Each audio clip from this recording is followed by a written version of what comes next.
একটা জনপ্রিয় গান ছিল,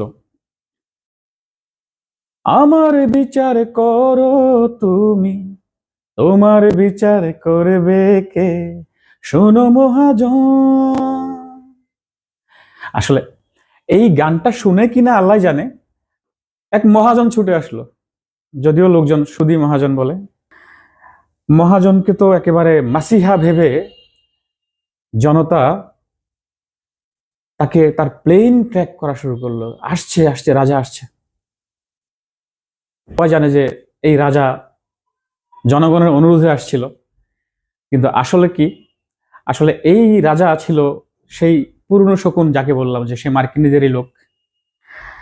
রাজা এসে খালি কান্নাকাটি করে আর মোটিভেশনাল স্পিচ দেয়, এখানে যায় ওখানে যায়, আবু সাঈদের কবর জিয়ারত করতে যায়।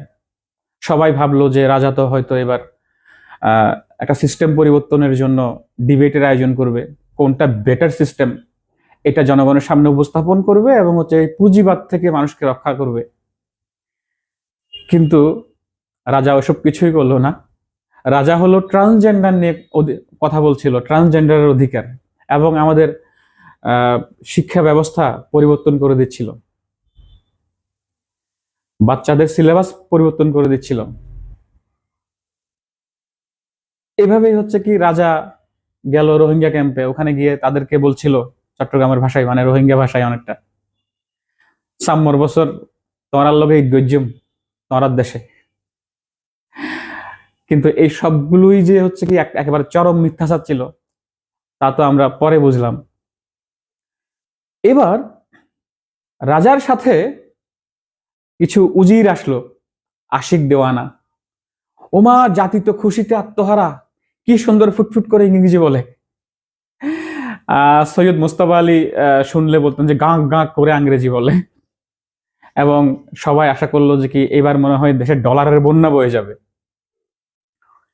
এদিকে হঠাৎ করে ফ্রান্স থেকে পিঙ্কি লাফালাফি শুরু করলো, ওরে আমার খলিল ভাই আইসে রে। আরে এ আবার কি জিনিস, জনগণ তো আবার অবাক হয়ে গেল, এই খলিল আবার কি চিজ, এটা আবার কি জিনিস। তো পরে দেখা গেল যে একজন সাদা চামড়ার, সাদা চেহারার একটা লোক আসলো। সেও আমরা ইংরেজি প্রচুর বলে, বাংলা বলতে পারে ভালো। এই লোক এসে আবার কি শুরু করলো, যে করিডোর দেওয়া লাগবে। কাকে? আমেরিকাকে। যাই হোক, আর্মি রাজি হলো না, করিডোর দিতে পারলো না। এবার আশিক দেওয়ানা এসে, সে তো কোনো ডলার আনতে পারলো না, সে হচ্ছে কি আলটিমেটলি এই বন্দরটাই এমন এক শক্তিকে দিতে চাইলো। আজকে ইরান যুদ্ধের সময় আমরা দেখছি যে এই ডিপি ওয়ার্ল্ড, যার বন্দরকে ইউজ করা হয় মার্কিন স্বার্থে, তাদের অস্ত্র, তাদের সবকিছু ওখানে রাখা হয়, ইউজ করা হয়। আজকে আমরা জানি যে সুদানে যে অস্ত্র সাপ্লাই হয় কোন বন্দর দিয়ে হয়।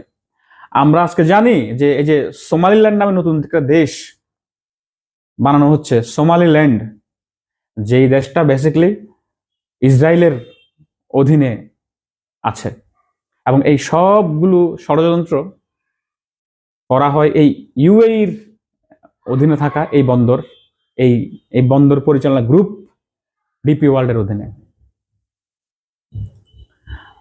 এই হচ্ছে টোটালি অবস্থা। কোনো কিছুতেই সুবিধা করতে না পেরে তারা অবশেষে যেটা করলো, যে নির্বাচনের 2 দিন আগে মাত্র তারা এই বাংলাদেশকে একটা গোলামের চুক্তিতে আবদ্ধ করে চিরদিনের জন্য মার্কিন দাসত্বের অধীনে নিয়ে গেল। যার ফলে আজকে আমরা রাশিয়ার তেল কেনার জন্য মার্কিনীদের অনুমতি চাচ্ছি। আজকে আমরা তাদের গ্লুটেন সমৃদ্ধ যে গম উচ্চ মূল্যে কিনছি আমরা। আজকে যেখানে যুদ্ধ বিমান কেনার কথা, সেখানে আমরা হচ্ছে কি উচ্চ মূল্য দিয়ে বোয়িং কিনছি। $29 বিলিয়ন চুক্তি